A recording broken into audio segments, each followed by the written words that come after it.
Hey hallo, welkom bij een nieuwe taalles Nederlands. Rangtelwoorden.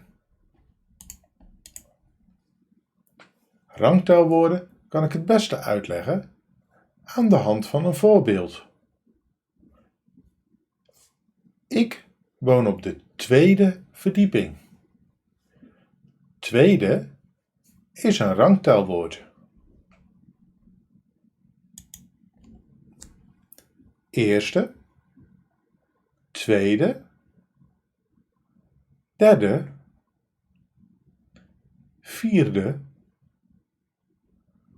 vijfde, zesde, zevende, achtste, negende, tiende, 11e, 12e, 13e, 14e,